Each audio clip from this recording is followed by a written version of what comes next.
Experiential learning is absolutely the perfect model for approaching diabetes, managing diabetes, because there are 26 million people in the United States with diabetes, but really there are 26 million types of diabetes in the United States. Everybody has their own disease state because they all have their own circumstances, they all have their own environmental factors, they all have their own physiology. The learning by doing is something that deserves a lot more attention, and that's really what our organization Insulindependence is trying to do. When I was diagnosed, the first thing that my father told me is that I couldn't run marathons, couldn't hike by myself because it wasn't safe, and the main message I got was that the diabetes was now going to control the tempo of my life. All the emotional parts of being diagnosed with a chronic disease was hard for me to kind of accept. I have done a lot of triathlons, and it wasn't until recently that I felt that I was struggling to be a better athlete with my diabetes. It was really hard to find anybody that had done triathlons and find that kind of information and show that it could be done. There's just no better environment than the outdoors and through exercise and teamwork to facilitate the type of dialogue that needs to be taking place in diabetes. Life is not static.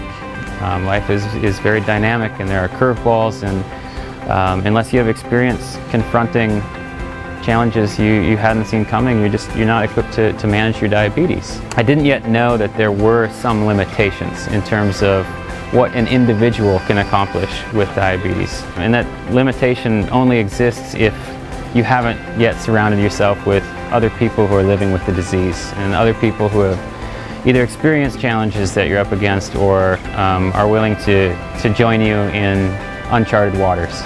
Last year I decided I was going to do my first half Ironman, and that's when I said, all right, I got to figure out how to eat and what I'm supposed to do.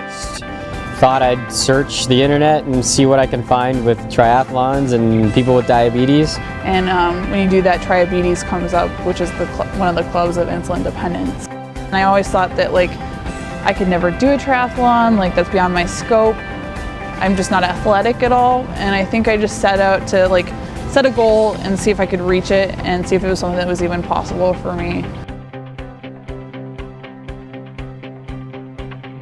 Ordinary people doing extraordinary things, those are empowering stories to people who will never play in the NFL or be a professional cyclist or climb Mount Everest or whatever it is. For a lot of people, running their first half marathon it's the grand prize, and those are some of the most treasured stories within the organization. Using exercise and increased physical activity, you can improve your numbers and you can improve your life.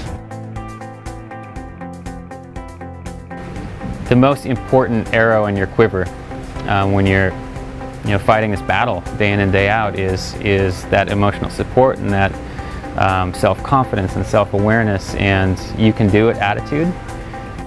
Found myself in Arizona with 12 strangers in a van for 24 hours, and and it was the best. I mean, it was so much fun. It was the best time, and for me it was just great because there's all these people with diabetes and that exercise, just to get information and what they do, and all of a sudden it was like I wasn't so isolated. And having other diabetics around and that's people that do the same types of activities is an excellent learning environment. You can learn different nutrition, insulin strategies. Just being around all these people who do these amazing things, it really kind of inspires you to kind of want to do a little bit more. Insulindependence never wanted to be an organization that simply inspired people. There's a responsibility that comes after that inspiration.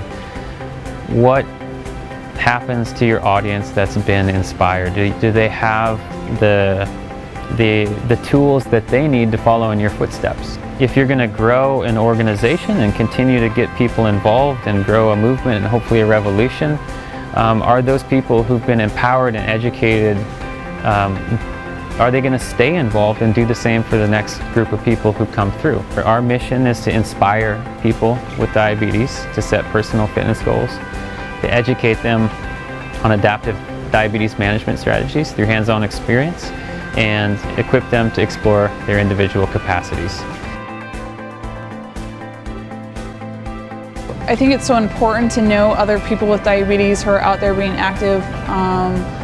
You know, just the camaraderie you get from being around other people with a similar condition as you. You know, at home I don't know a lot of diabetics who are active, and so to be able to take that home and maybe create a community within my hometown. I think the hardest part maybe for a diabetic is being active, because, you know, as a father of two, I have to figure out how to fit in my exercise between kids and work and things like that. Because if I don't exercise, you know, I just don't feel as good. And by exercising, I feel much better. I'm a better father, I'm a better husband, I'm a better, you know, employee. So I just hope to bring that message back that you can do whatever you want and forget about your diabetes, because you're active and you're educated and you have a community that supports you too.